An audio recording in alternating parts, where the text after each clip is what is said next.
Assalamualaikum warahmatullahi wabarakatuh.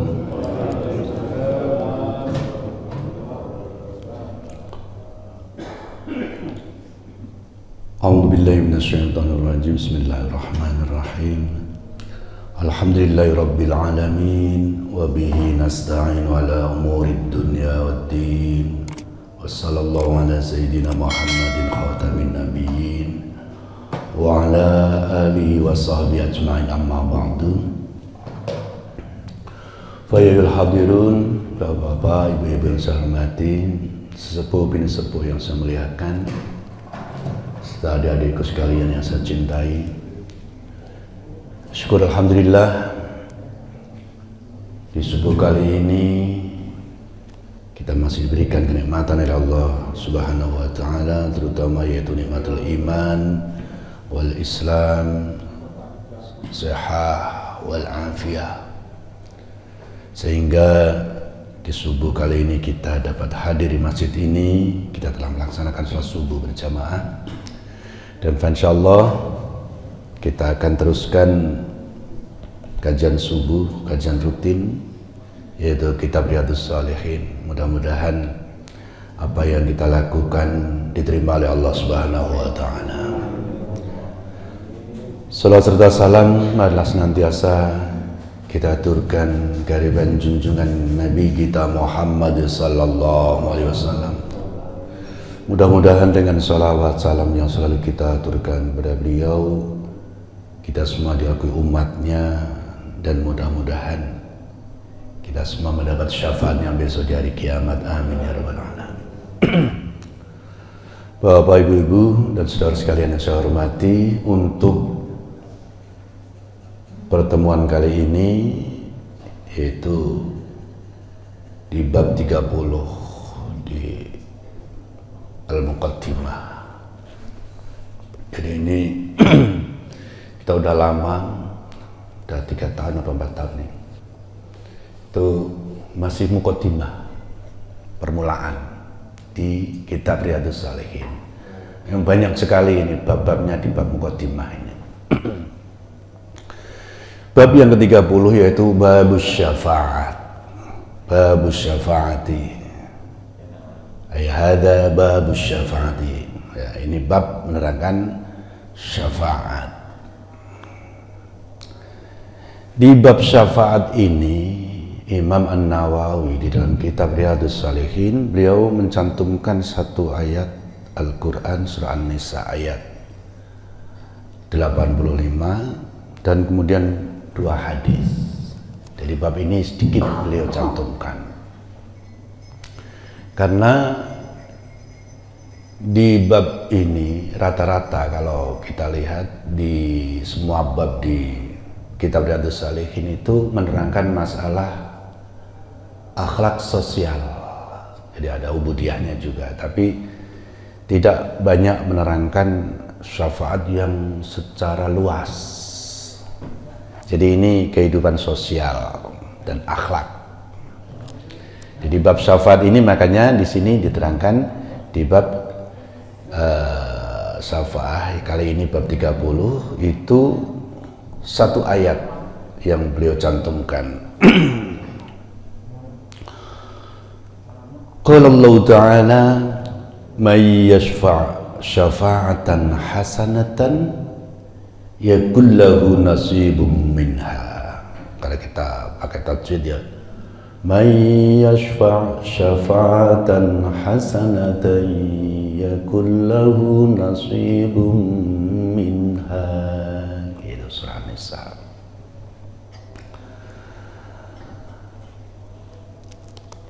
Di bab syafaat ini permulaan adalah ayat surah An-Nisa ayat 85. Man yashfa', man siapa orangnya, yashfa' yaitu dia menolong, syafa'atan dengan pertolongan, hasanatan yang baik, yang bagus. Jawabnya man, karena man tadi syarat, yakun maka lahu bagiya, maka adalah baginya nasibun bagian minha, minha itu dari pahala kebaikan.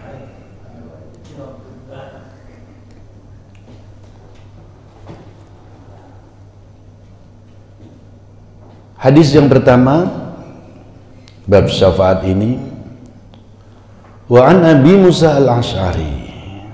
Jadi syafaat itu kalau kita artikan itu pertolongan. Jadi pertolongan orang menolong terhadap orang lain yang dia mempunyai hajat. Itu syafaat yang di sini ini.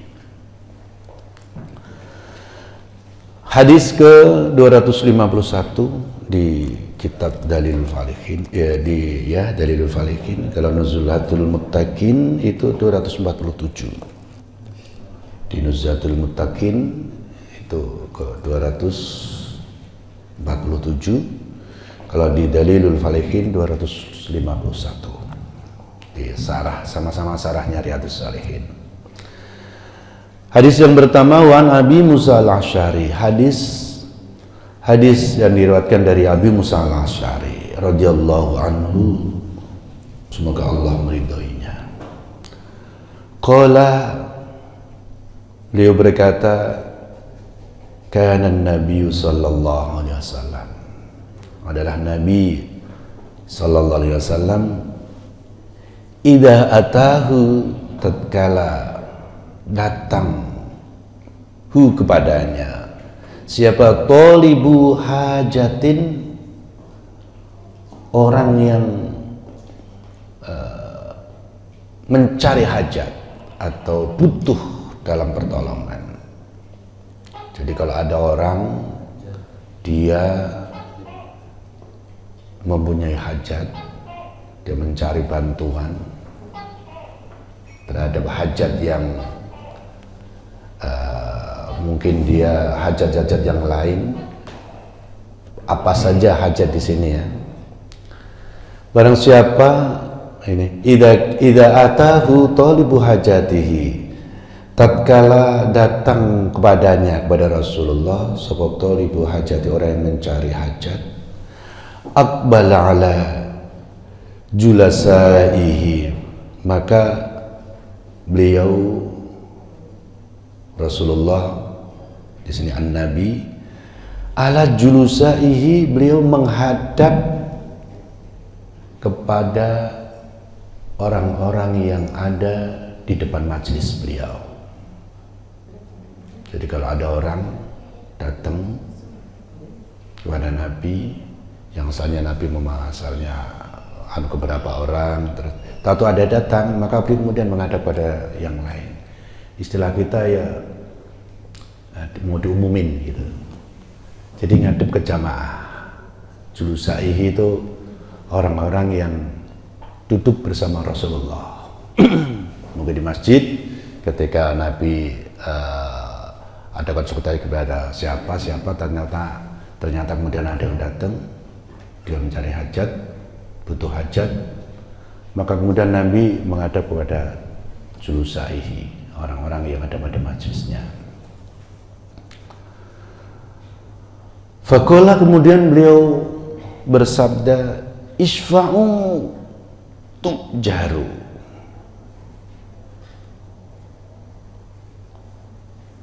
kalian tolonglah, kalian tolong, tujaru, maka kalian akan diganjar atau dibalas, itu tujar, dibalas dengan pahala. Wa yaqdillahu ala lisanihi nabihi ma ahabba wa yubdi, dan Allah, jadi qadha itu istilahnya menyampaikan, Allah menyampaikan ala lisanihi, ala lisani nabihi, lantaran lisan nabinya, ma apa-apa habba, yang dia cintai terhadap sesuatu tadi. Jadi Allah itu memberikan apa istilahnya, kalau ada orang kemudian orang itu mencari, nah Rasulullah itu diberikan solusi, padahal itu adalah Allah Subhanahu wa Ta'ala, tetapi melalui lisannya Nabi kita Muhammad Sallallahu Alaihi Wasallam. Maka ketika Nabi mengatakan tolong kalian, maka kalian akan diberi pahala, itu memang betul-betul. Makanya tidak begini, mudah-mudahan kamu nanti mendapat pahala. Tidak. Mau nolong ya dapat pahala. Rasulullah pasti itu jelas. Sekalipun, ini diterangkan di dalam syarah hadis ini, kan kita diwajibkan untuk menolong orang yang butuh. Sekalipun pertolongan itu tidak memenuhi kebutuhan dari orang yang kita tolong. Kan kalau harus terpenuhi kan repot juga kan Pak ya. Ya kalau memang bisanya sedikit kita tolong sedikit. Syukur-syukur banyak ya kan. Tapi sekalipun tidak memenuhi kebutuhannya, tetap mendapatkan pahala. Kalau niat kita mau nolong orang.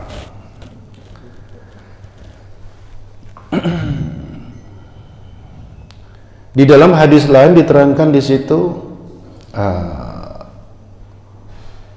isfa'u tujaru wa yadillahu ala lisanihi ila ala lisani nabihi ma sya'a, bukan ma ahabba.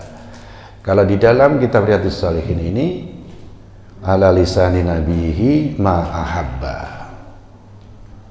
Tapi di riwayat Bukhari yang lain itu di dalam kitab adab dari sahihnya itu adalah ma sya'a. Jadi ada variasi hadis. Jadi diartikan dengan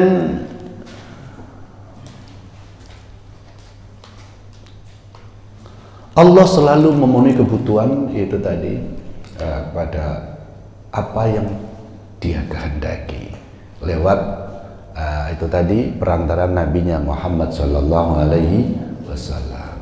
Wa yadillahu itu. Kalau tadi kan ma'ahabba, apa yang Allah sukai. Yang lain masya'a, apa yang Allah kehendaki. Di sini jadi sya'a itu dengan ahabba itu ya mirip-mirip lah. Ya, namanya juga ahli hadis kadang-kadang dari masya'a atau ma'ahabba. Bisa jadi di suatu ketika ma'ahabba, bisa jadi masya'a, karena ini hadisnya sama-sama Bukhari tapi dengan riwayat yang lain. Berikutnya hadis yang ke-252.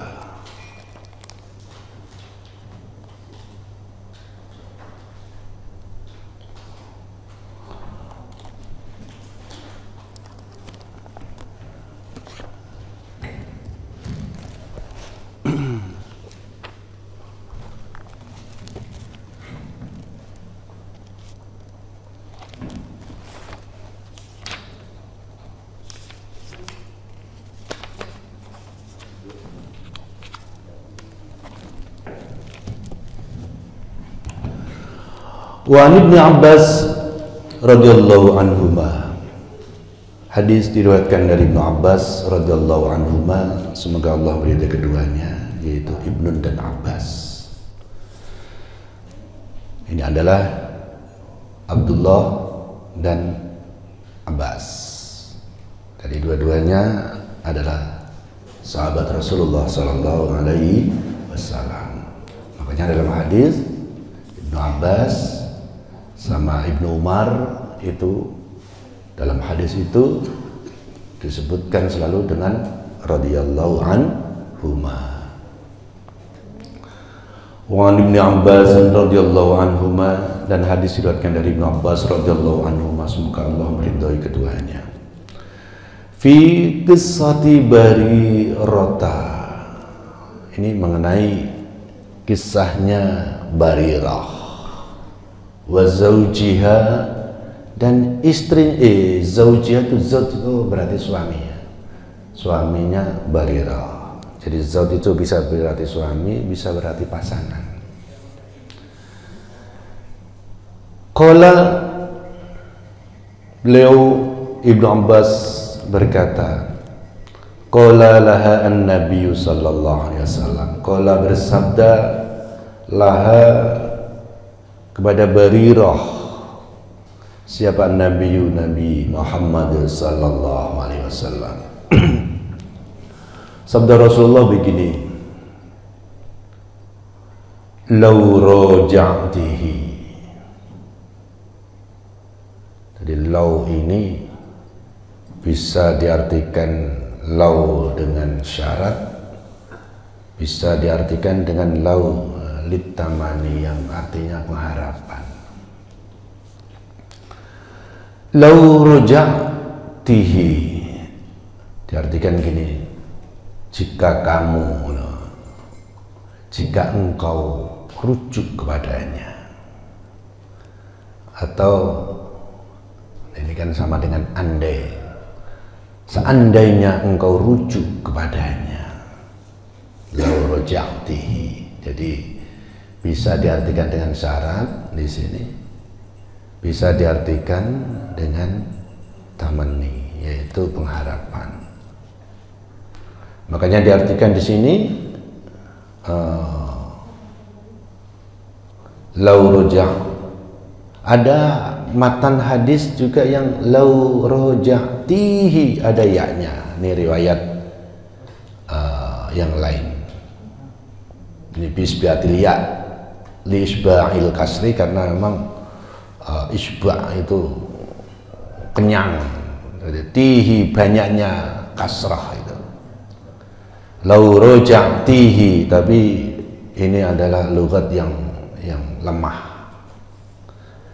Law roja'tihi atau law roja'tihi.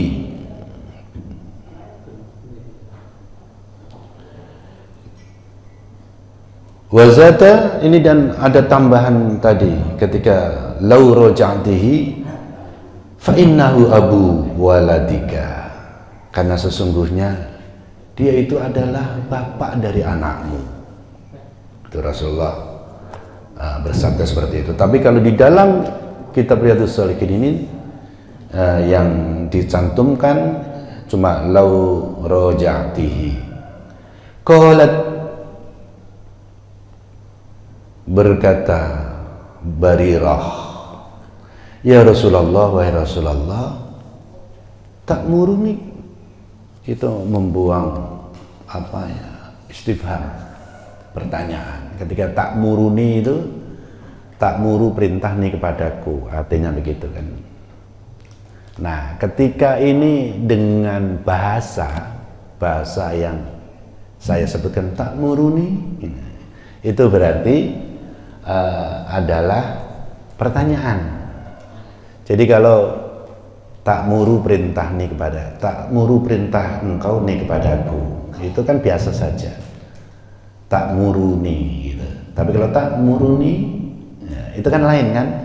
Jadi ada tekanan, itu berarti di dalam bahasa itu tanya, apakah engkau memerintahkan kepadaku, maksudnya untuk rujuk kepada suaminya. Dan ini Barirah ini menggugat cerai, dia mencerai kepada suaminya. Suaminya namanya Mughith pakai sa. Makanya ketika Rasul bilang law roja'tihi, andai engkau rujuk kepadanya, Maka diterangkan itu jawab, kalau pakai ada jawabnya maka engkau mendapatkan pahala tujaru. Ada yang diterangkan fa innahu abu waladika, maka karena sesungguhnya dia itu adalah bapak dari anakmu. Makanya kemudian Barirah ini nanya, ya Rasul, istilahnya kalau kita mudah itu, gampangnya itu, apakah engkau perintah kepadaku untuk rujuk kepadanya gitu. Nah kalau itu memang perintah ya mau kan gitu kan. Qala, beliau Nabi menjawab, innama asfa'u, aku hanya menolong, aku hanya sebagai mediasi gitu istilahnya, karena aku suka kalian itu rukun, tidak cerai gitu. Qalat, kemudian menjawab tadi Barirah, la hajatan li fihi, tidak ada hajat padaku fihi, padanya, aku tidak punya hajat padanya, maksudnya ya aku nggak butuh lagi di dia, itulah. Barirah ini adalah, beliau ini asalnya adalah budak yang dimerdekakan oleh Aisyah radhiyallahu anha. Jadi kalau dulu statusnya budak, nah kemudian Barirah ini dimerdekakan oleh Siti Aisyah, maka dia kan jadi orang merdeka. Sementara saat itu posisi Mughis itu adalah masih budak. Nah di dalam Islam, ketika budak itu sudah merdeka, apalagi ini perempuan, itu diperkenankan untuk memilih antara meneruskan menjadi tetap menyelamatkan pernikahannya, berarti dia walaupun merdeka itu dinikah oleh budak, atau dia membatalkan pernikahan itu dipersilahkan, karena statusnya itu dulu itu antara budak dengan orang merdeka itu jauh sekali, ya kan? Nah makanya di sini Barirah itu dia mencerai suaminya, istilahnya kalau kita itu apa namanya, fasah. Fasah itu nuntut cerai kepada suaminya, yang dilakukan oleh pihak wanita itu berarti. Nah ini nanti ke apa itu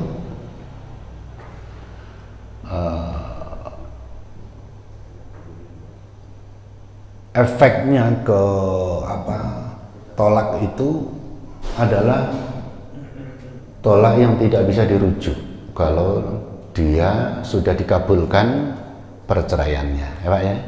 Kalau dari pihak perempuan itu sudah tidak dikabulkan. Rujuk maksudnya rujuk langsung kayak itu, kayak istilah fikih itu. Seandainya rujuk kembali, itu rujuknya harus pakai pernikahan baru kalau di dalam kompilasi hukum Islam. Jadi kalau ibu upama atau anaknya atau saudara perempuannya itu ngajuin cerai, gugat cerai kepada suami, maka suami ini nggak bisa balik, uang udah digugat oleh perempuan. Saya mau rujuk, itu nggak bisa, harus pakai.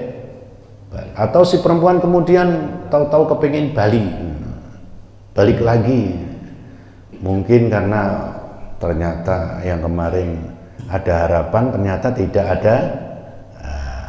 ada harapan lagi, kan bisa jadi kan, ternyata si ini masih lebih baik, padahal dia sudah memfasakh, merusak itu.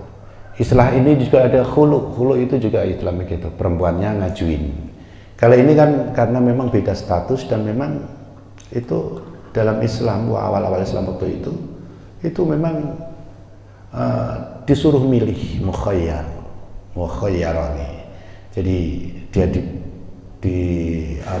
dipersilahkan untuk memilih antara dua pilihan, yaitu meneruskan pernikahan atau dia memfasakh.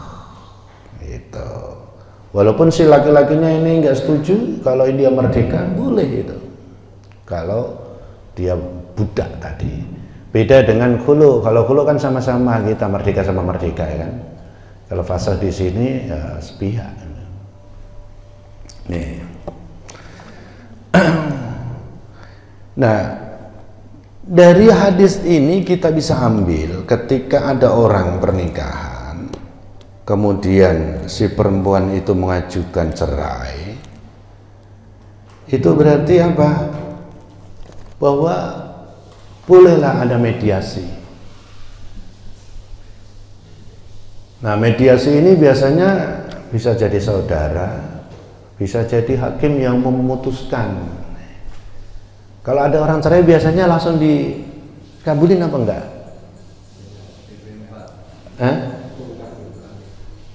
Biasanya kalau ada bapak ibu daftar cerai di pengadilan agama, didaftarkan dulu, habis itu kemudian dipanggil Pak ya, ada surat panggilan. Biasanya yang daftarin kan yang dia yang mengajukan.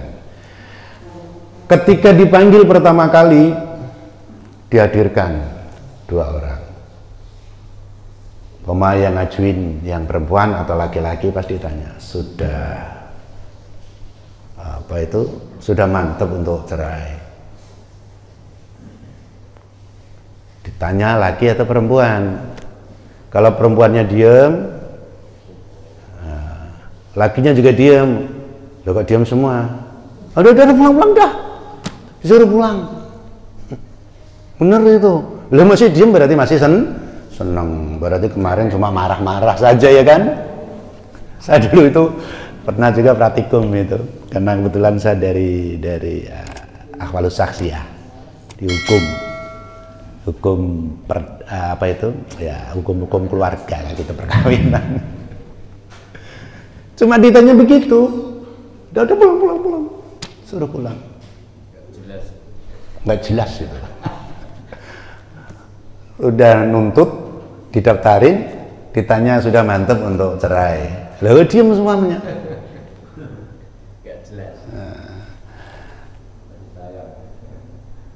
Kalau mama laki-lakinya lah atau mau ditanya, mungkin laki-lakinya yang ngajuin, Pak atau Mas, biasanya masih muda-muda yang sering nikah cerai gitu kan, walaupun tua juga ada, tapi biasanya kayak muda-muda, pasangan muda itu yang masih egonya tinggi biasanya.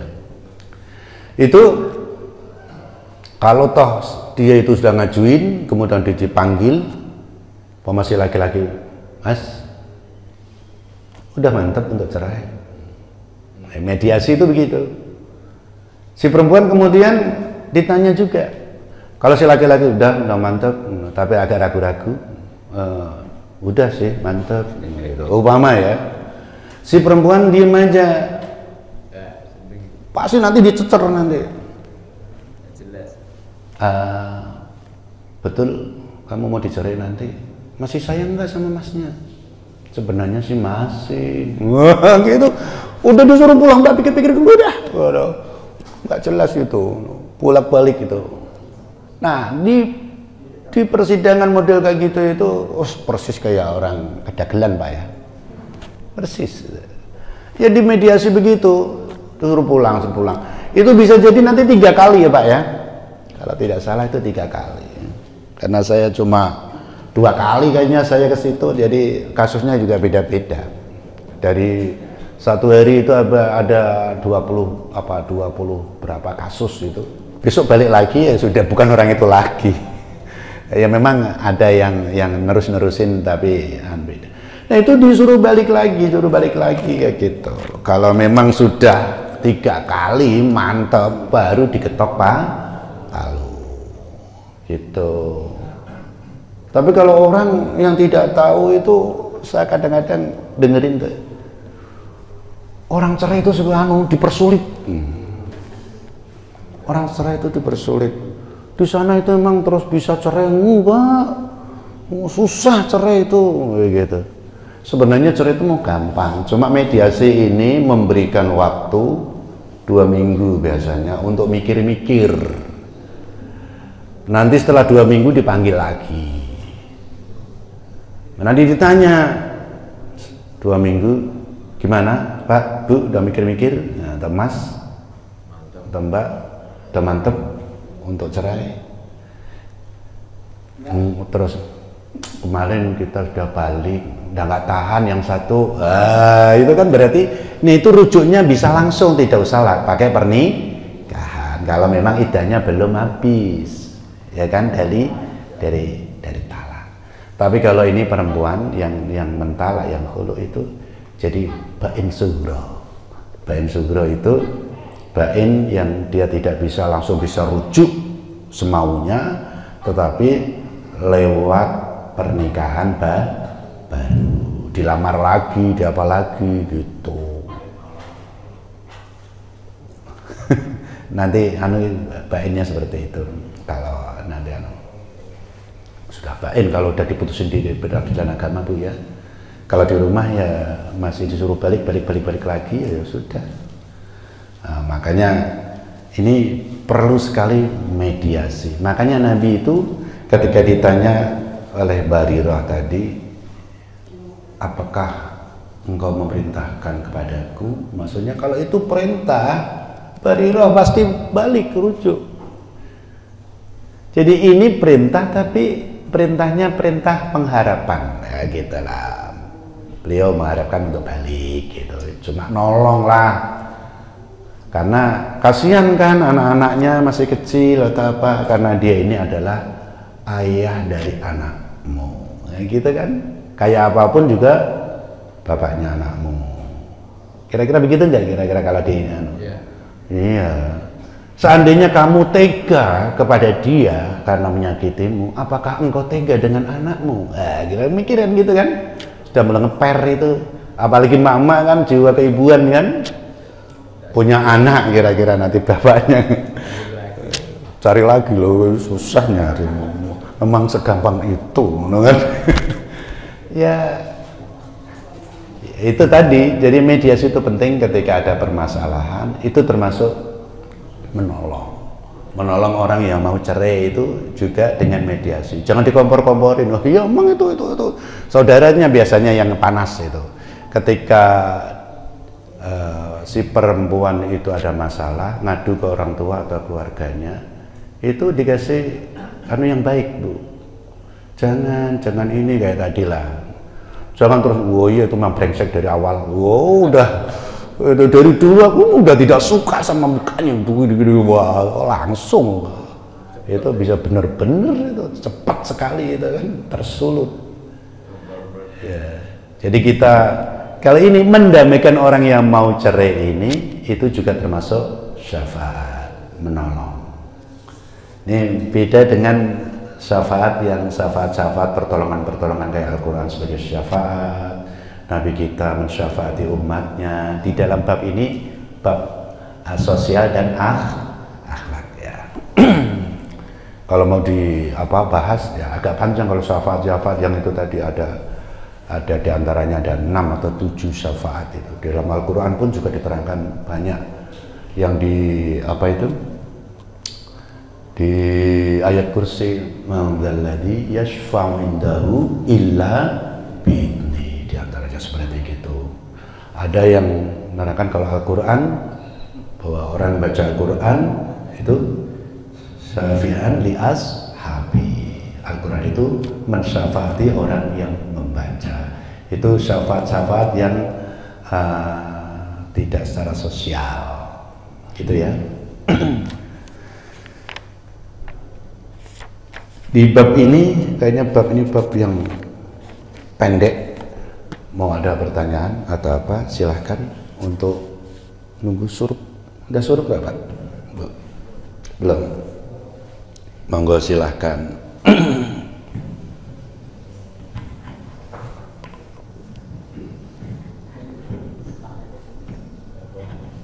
Udah?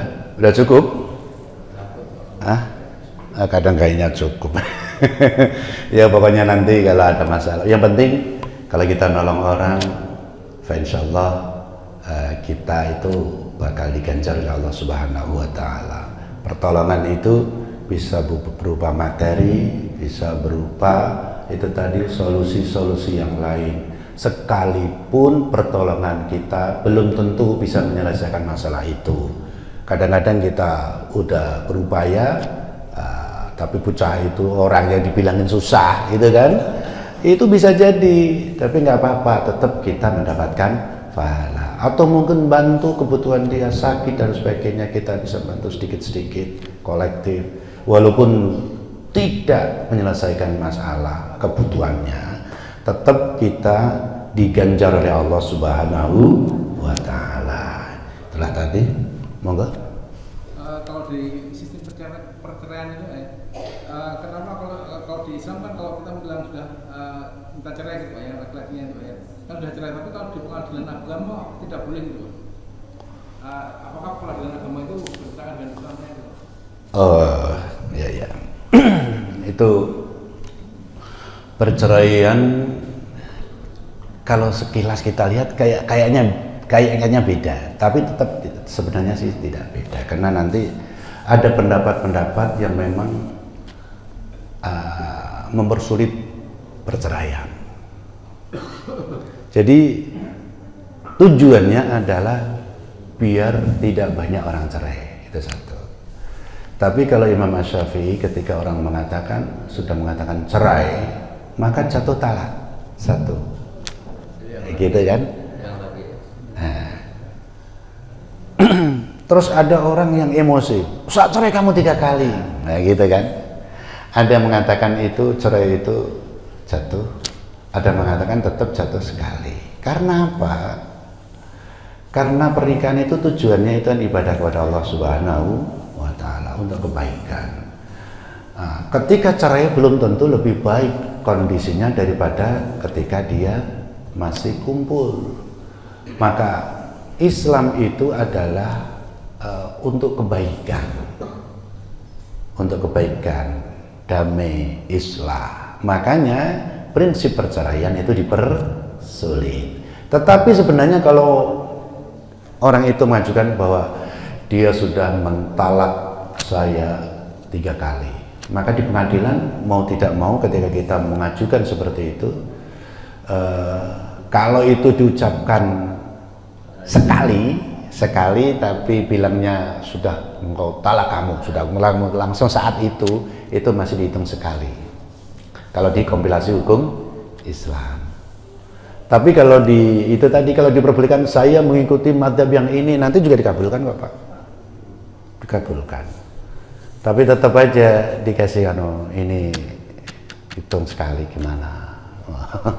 Kayak gitu ya, namanya hakim itu memang seneng orang pada cerai ya enggak. Nanti data di pengadilan, janda di Bogor sekian ribu orang, janda di Jakarta Selatan sekian. Nah, nanti kan banyak itu. Yang duda dikit ya Pak ya. Habis kalau dia duda terus nyari cepet kan, nah, jandanya yang banyak, kalau itu kan repot. Jadi sebenarnya tidak bertentangan. Ya, jadi istilahnya itu adalah islah, mendamaikan. Tapi kalau kita mengatakan bahwa saya punya pendapat bahwa talaknya sudah 3 kali dan itu sah, maka tidak boleh. Nanti bain kubro itu bain yang tidak bisa dirujuk kembali, sekalipun dengan pernikahan. Kalau udah 3 kali ya Pak ya, hati-hati nanti kalau sekali bilang saya cerai, sekali jatuh saya cerai kayak gitu berapa. Apalagi kalau perempuannya itu sering suka bilang saya cerai, itu repot nanti. Jangan gampang-gampang ngucapin cerai. Karena apa? Saat itu bilang cerai, nanti seminggu balikan lagi, besok lagi begitu lagi. Lah itu nanti kalau nggak hukum itu, nah di situ kata-kata cerai itu biasanya kan banyak diucapkan oleh laki-laki yang jatuh. Kalau perempuan, aku minta cerai. Kalau si laki-lakinya diam aja, ya enggak cerai, ya kan? Mau berapa kali, mau 1000 kali, ya enggak. Tapi kalau laki-lakinya bilang, ya saya cerai, jatuh talak. Ternyata nanti sekian hari, tengok diam aja, akhirnya terus balik lagi. Nah, kalau sampai 3 kali kan repot nanti. Kalau sudah 3 kali, dia tidak bisa balik. Kalau nggak balik, kemudian gimana? Nah, repotnya nanti seperti itu. Ketika balik itu harus ada muhallil, harus nikah sama orang lain. Dan itu tidak boleh direkayasa, Bu. Punya saudara, punya kenalan, kamu nikahi istri saya dulu ya, nanti dicerai, nanti aku balik lagi sama si Cinta. Ada, Bu, orang ya. Setelah itu kan pengucapan aja itu ya, itu memang harus pamannya, terus beberapa waktu gitu ada kejadian terus kepengen balik lagi, jadi harus dirujukan di masjid ya biasanya kalau dalam agama. Kalau roj'i sudah diucapkan gitu, disaksikan semua. Kalau di fikih itu tidak kayak gitu. Jadi ketika dia bilang roja'tuki, aku merujuk engkau, itu rujuk. Kalau dalam masa iddah. Kalau masa iddah ya, Bu ya. Jangan kelamaan nanti sama itu diem-dieman sama si bapaknya. Nanti kalau tunggu iddahnya habis 3 bulan, nanti harus pakai nikah kembali. Kalau cuma seminggu, 2 minggu, sebulan, ternyata nggak tahan, balik lagi, ya balik lagi halal. Jadi ada bisa rojak tuki dalam arti sareh, itu jelas ya, sareh ya. Ada juga yang cukup kembali, dia tahu tuh udah dirangkul di apa gitu, diciumin apa, terus balik lagi lah. Itu juga sudah rujuk, tapi dengan perbuatan. Nggak usah ngomong, malu kali ngomong kali. Saya rujuk kembali, nggak bisa ini kalau tahu-tahuan sudah berhubungan, itu berarti dia rujuk kembali. Tapi kalau nanti kelamaan, diem-dieman,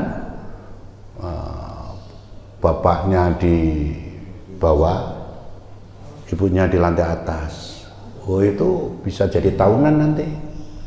Makanya bagus orang yang ngontrak tidak punya kamar itu. Iya, Bu ya, Bapaknya pernah ngalamin kontrak enggak? Kontrak itu kan sempit ke sono kemari kan, minggu sini udah miring-miring begini, tidur lupa kesenggol juga, ya kan? Itu makanya kalau yang dikontrakan itu, wah alhamdulillah berkah, anaknya banyak, ya kan?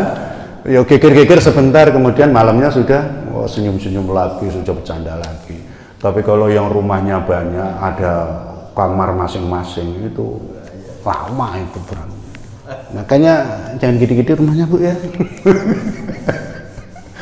Tapi kalau orang maka pengennya gede-gede, nanti tapi lihatin aja, yang diem-dieman lama itu pasti yang rumahnya besar, punya privasi sendiri-sendiri, yang akhirnya sama-sama jaga image, kan? Akhirnya ya itu tadi, nggak rukun. Jadi kalau kepengen rukun itu balik kontrak lagi, gitu kan? Rumahnya dikontrakin, kontrak yang kecil-kecil aja, gitu kan? Sering ketemu kan?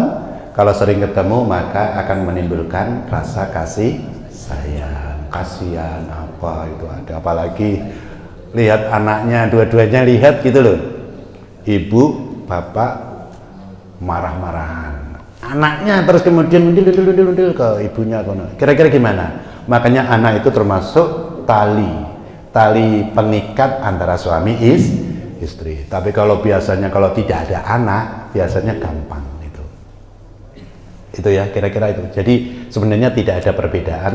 Di imam-imam yang lain pun sebenarnya ada mengatakan itu tolak itu jatuh, ada mengatakan jatuh sekali. Di Syafi'iyah pun juga seperti itu, santri-santri Imam Syafi'i juga seperti itu.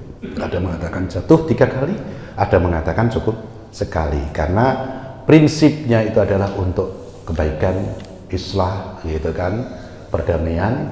Dan kalau itu jatuh benar-benar jatuh, maka menutup untuk bisa balik kembali itu nanti di situ.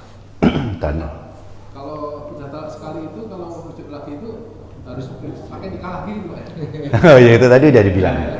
Kalau masih idah Bu, Bapak Ibu, baliknya itu cuma rojak tuki gitu loh. Kalau kali ini aku mau balik ke kamu, nggak tahan, udah balik Pak. Tapi ada batasnya masa idah itu ya? Iya iya ada idah. Kalau udah idahnya kan habis. Rujuknya ya nikah lagi gitu tak. Jadi haram dong kalau lebih dari masa idah. Iya. Jadi kalau sudah itu harus pernikahan lagi, udah harus pernikahan lagi. Kira-kira gitu. Ya nanti hati-hatilah. Makanya nanti jangan gampang-gampang bilang talak ya. Karena kan itu di Al-Quran itu sudah mewanti-wanti untuk tidak boleh banyak mengucapkan itu. Boleh jadi gitu. Jangan kau benci seseorang gitu kan. Terlalu berlebihan. Boleh jadi ya. Kekurangannya itu adalah kebaikan untuk kamu. Kan gitu kan. Banyak itu. Kalau cuma ngelihat jeleknya saja, ya susah. Lihat kebaikannya. Bapak Ibu juga begitu. Makanya ada istilah orang apa? Orang itu. Kalau ingin istilahnya orang mana itu istilahnya? Orang Padang atau orang Aceh. Dia bilang gini. Kalau ingin kau melihat kecantikan istrimu, maka talaklah dia 3 kali. Maka kau akan tahu bahwa istrimu banyak yang ngantri. Oh gitu. Kalau mau pengen lihat istrinya itu ternyata cantik, itu ditalak 3 kali. Nanti kalau ada yang memetik bunga itu, bapak baru nyesel. Ternyata istri saya ada yang mau, berarti dia cantik. Nyesel kalau udah begitu. Udah Pak ya? Udah cukup kan? Udah cukup lah. Biasanya kalau masalah fikih mah agak-agak seru itu, biasanya ada permasalahan-permasalahan, apalagi hukum perdata apakah gitu-gitu penting. Nah tapi kalau kayak gitu-gitu nanti kalau nggak pinter-pinter mediasinya, wah kata Pak Ustadz begitu, kata anu begitu nanti agak-agak repot juga. Kalau masalah fikih itu kan banyak pemahaman. Yang penting itu kita ambil hikmah kebaikannya. Itu Bu ya. Ya, sampai di sini cukup. Itulah tadi yang saya sampaikan. Kalau ada kesalahan mohon maaf semuanya ya Ibu. Nanti kalau memang pendapat saya kurang ya, kalau yang baik diambil, kalau yang buruk tinggalin. Mudah-mudahan ya kita bertemu lagi bulan depan. Kita tutup dengan doa kafaratul majelis. Bismillahirrahmanirrahim.